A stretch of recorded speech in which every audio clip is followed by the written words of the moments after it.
चुनाव हो और कहीं हिंसा झड़प की खबर ना आए, ऐसा हो नहीं सकता है। आज दो राज्यों तमिलनाडु और पश्चिम बंगाल में चुनाव है। तमिलनाडु में एक ही फेज में सभी सीटों पर वोटिंग जारी है, तो वहीं पश्चिम बंगाल में दो फेज में वोटिंग है। आज पहले चरण के लिए पश्चिम बंगाल में 152 सीटों पर वोट डाले जा रहे हैं। चुनावी मैदान में 1478 उम्मीदवार अपनी किस्मत आजमा रहे हैं। जहां कई उम्मीदवार मैदान में हैं, जहां आम जनता से बार बार अपील भारी मतों में मतदान करने की जा रही है, जहां अपील शांति बनाए रखने की जा रही है। वहीं इसी बीच पश्चिम बंगाल में कई हिंसक घटनाएं सामने आई हैं। कई घटनाएं झड़प से जुड़ी हुई हैं, तो कई घटनाएं बमबारी से जुड़ी हुई हैं, तो कई घटनाएं ईवीएम खराब होने की स्थिति से जुड़ी हुई हैं। जहां पश्चिम बंगाल में वोटिंग शुरू होने के कुछ घंटों बाद ही हिंसा का माहौल देखा गया। इस बीच में जहां बमबारी, जहां ईवीएम खराब होने की खबरें सामने आई, तो वहीं टीएमसी कार्यकर्ता और टीएमसी से अलग हुए हुमायूं कबीर के बीच में भी झड़प देखने को मिली। आखिरकार हिंसक घटनाएं और ईवीएम खराब होने के इस स्थिति को देखते हुए क्या प्रभाव पश्चिम बंगाल में पड़ेगा? आखिरकार खुद को मुस्लिमों का हितैषी बताने वाले हुमायूं कबीर के इस घटना से क्या असर मुर्शिदाबाद में पड़ेगा? क्या भारतीय जनता पार्टी को इसका सीधा फायदा मिलेगा? क्या है पश्चिम बंगाल से जुड़ी हुई सारी घटनाएं और क्या असर छोड़ते हैं हुमायूं कबीर मुर्शिदाबाद में और खास तौर पर पूरे पश्चिम बंगाल में? चलिए जानते हैं अपनी इस रिपोर्ट में। नमस्कार, मैं हूं नाज़मीन खान और आप देख रहे हैं हमारा खास प्रोग्राम। पश्चिम बंगाल विधानसभा चुनाव 2026 के पहले चरण के दौरान मुर्शिदाबाद जिले के नौदा इलाके में हिंसा की घटना सामने आई। रिपोर्ट के मुताबिक अज्ञात लोगों ने क्रूड यानी कि देसी बम फेंके, जिससे कई लोग घायल हो गए। घटना के बाद इलाके में अफरा तफरी मच गई और लोगों में दहशत का माहौल बन गया। घायल लोगों को तुरंत नजदीकी अस्पताल में भर्ती कराया गया। हालांकि घायलों की सटीक संख्या और उनकी स्थिति को लेकर अभी तक कोई आधिकारिक बयान सामने नहीं आया है। जिन लोगों ने इस घटना को आंखों से देखा, उनका कहना है कि घटना उस समय हुई जब बड़ी संख्या में लोग मतदान केंद्र के पास मौजूद थे। अचानक हुई इस घटना के बाद मतदाताओं और स्थानीय निवासियों में दहशत फैल गई है। जहां लोग भारी संख्या में मतदान करने पहुंचे थे, वहां संख्या लोगों की कम हो गई है। इस बीच सूचना मिलते ही पुलिस और सुरक्षा बल भी मौके पर पहुंच गए थे और पूरे इलाके का घेराव कर दिया गया था।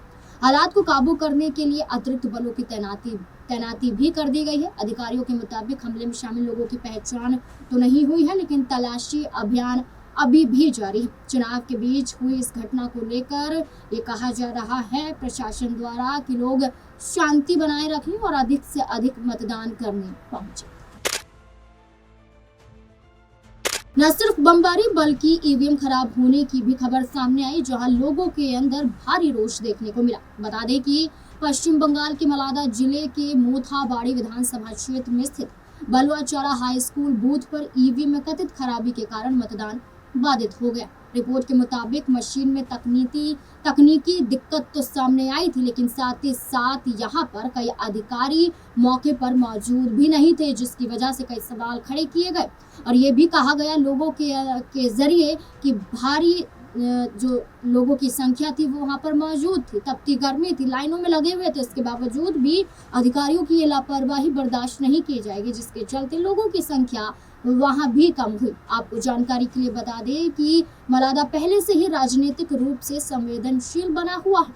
इस क्षेत्र में पहले भी ऐसी घटना हुई है जहां लोगों को हैरान कर देती है। आपको बता दें कि 1 अप्रैल को जिले में 3 महिलाओं सहित 7 न्यायिक अधिकारियों के घेराव की घटना सामने आई थी। इन्हें बंधक बनाया गया था, जिसके बाद सियासी माहौल गर्मा गया था। इस मामले की जांच के लिए 4 अप्रैल को राष्ट्रीय जांच एजेंसी यानी कि एनआईए की टीम को भी गठित किया गया था और इस टीम ने पुलिस अधीक्षक कार्यालय और कालियाचक स्थित बीडीओ कार्यालय का दौरा भी किया था। इस घटना को लेकर बीजेपी और टीएमसी के बीच आरोप प्रत्यारोप अभी भी जारी है। आपको जानकारी के लिए बता दें कि मोथाबाड़ी सीट पर तृणमूल कांग्रेस के इस्लाम मोहम्मद नजरुल का मुकाबला भाजपा के निवारण घोष से है, जबकि एआईएमआईएम के मुस्ताहिद हक और कांग्रेस के संयम चौधरी भी मैदान में है।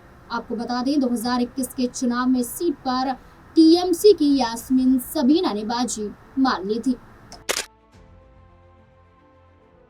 पश्चिम बंगाल के मुर्शिदाबाद में तनाव का माहौल बना हुआ है। इस बीच में झड़प की खबर भी सामने आई जब तृणमूल कांग्रेस के कार्यकर्ता और हुमायूं कबीर के बीच झड़प हो गई। बताया जा रहा है कि हुमायूं कबीर उस इलाके का दौरा कर रहे थे जहां देसी बम फेंकने की घटना सामने आई थी। इसी दौरान दोनों पक्षों के बीच टकराव की स्थिति बन गई। घटना के बाद इलाके में सुरक्षा और भी ज्यादा बढ़ा दी गई। स्थिति पर प्रशासन की नजर बनी हुई है ताकि किसी भी तरह की और घटना सामने न आ पाए। हिंसक झड़प के बाद और वोटिंग को देखते हुए हुमायूं कबीर का बड़ा बयान भी सामने आया। उन्होंने कहा कि इस बार भी अपना वोट वो डाल चुके हैं और उम्मीद कर रहे हैं कि ज्यादा से ज्यादा लोग वोट डालें। वो ये कहते हैं कि वे लंबे समय से इस चुनावी प्रक्रिया का हिस्सा रहे। उनका कहना है भावुक अंदाज में कि 1982 से चुनाव में भाग लेते हुए वो आ रहे हैं, लेकिन ये पहला मौका है जब वे अपनी पार्टी के तहत यानी कि आम जनता यूनियन पार्टी के जरिए चुनावी मैदान में है। इसे उन्होंने अपने राजनीतिक सफर का खास पड़ाव बताया है। उन्होंने कहा है कि मैं किसी की भी टीम नहीं हूँ। उनका कहना है कि उनकी पार्टी पूरी तरह से स्वतंत्र सोच के साथ चुनावी मैदान में है। उनका फोकस सिर्फ जनता के मुद्दों पर है, ना कि किसी के इशारों पर राजनीति करना। इसके अलावा उन्होंने राज्य में कानून व्यवस्था को लेकर भी चिंता जताई और कहा कि चुनाव के दौरान अब किसी और तरह की गड़बड़ी नहीं होनी चाहिए। उन्होंने उम्मीद जताई कि प्रशासन शांतिपूर्वक और निष्पक्ष मतदान सुनिश्चित करेगा ताकि लोकतंत्र की प्रक्रिया सही तरीके से पूरी हो सके। हुमायूं कबीर ने न सिर्फ बयान दिया बल्कि तृणमूल कांग्रेस पर भी आरोप लगाया। हुमायूं कबीर ने पश्चिम बंगाल की सत्ता पर काबिज तृणमूल कांग्रेस पर गंभीर आरोप लगाते हुए कहा कि पार्टी जो है उनकी पार्टी के 25 से 26 उम्मीदवारों को टीएमसी ने पैसे देकर अपने पाले में करने के लिए एक मौका आजमाया है। कबीर ने बताया है कि उन्होंने पश्चिम बंगाल विधानसभा चुनाव में कुल 142 उम्मीदवार उतारे थे। इसके बावजूद उन्होंने दावा किया कि उनकी पार्टी पर इसका कोई खास असर नहीं पड़ा और अब भी 117 उम्मीदवार यहाँ मौजूद है, मजबूत है और चुनाव लड़ रहे हैं। उन्होंने टीएमसी पर गंभीर आरोप लगाते हुए कहा कि पार्टी टिकट बेच रही है और उनकी पार्टी के उम्मीदवारों को पैसे के दम पर तोड़ने की कोशिश की जा रही है। कबीर ने चेतावनी भरे लहजे में कहा कि जनता इस सब का जवाब चुनाव में वोट के जरिए देगी। हुमायूं कबीर टीएमसी से अलग होकर पश्चिम बंगाल में बाबरी मस्जिद बनाने का ऐलान कर जीत हासिल करना चाहते हैं। हालांकि इस बीच एआईएमआईएम से गठबंधन भी हुआ था जो टिक नहीं पाया क्योंकि टीएमसी द्वारा कबीर को लेकर एक प्रेस कॉन्फ्रेंस की गई थी जिसके जरिए कहा गया था कि हुमायूं कबीर 1000 करोड़ की डील कर रहे हैं, जिसको लेकर ये दावा किया गया था। ये डील भारतीय जनता पार्टी से। प्रेस कॉन्फ्रेंस में जो वीडियो दिखाई गई, इस वीडियो में कहा जा रहा था कि 1000 करोड़ रुपए आएंगे, बाबरी मस्जिद बने या ना बने, लेकिन मुसलमान बहुत भोले हैं, उन्हें बेवकूफ बनाया जा सकता है, ये आसान है।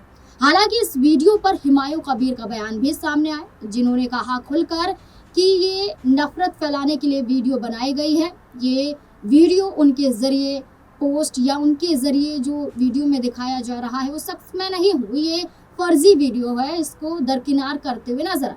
लेकिन देखने वाली बात है कि इसका असर वोटिंग के दौरान कितना पड़ेगा और पड़ेगा तो क्या हुमायूं कबीर का टीएमसी से अलग होना क्या उन्हें ही नुकसान पहुंचाएगा।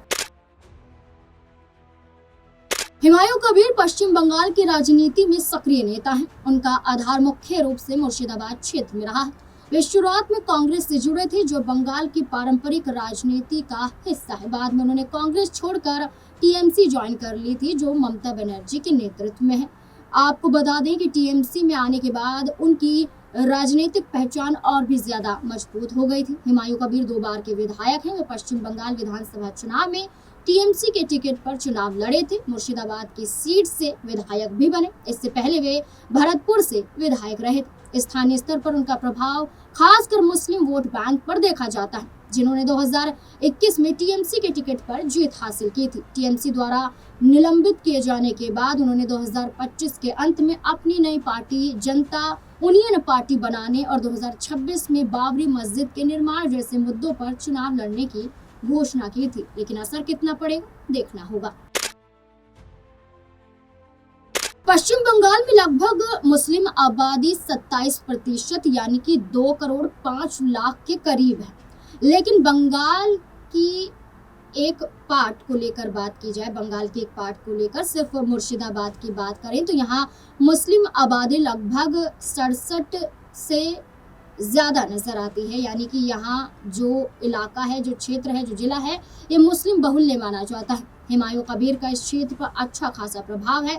देखना होगा कि ममता बनर्जी की पार्टी यहाँ पुरानी पहचान बचा पाती है या फिर हुमायूं कबीर बाजी मार जाते हैं। इस पूरे मुद्दे को लेकर आपको क्या लगता है? हुमायूं कबीर की भूमिका को लेकर आपको क्या लगता है? और ममता बनर्जी क्या फिर से रिपीट हो पाएंगी? क्या उनकी पार्टी फिर से सत्ता में आ पाएगी? क्या कहना है आपका? इस पूरे मुद्दे को लेकर अपनी राय कमेंट सेक्शन में जरूर दें।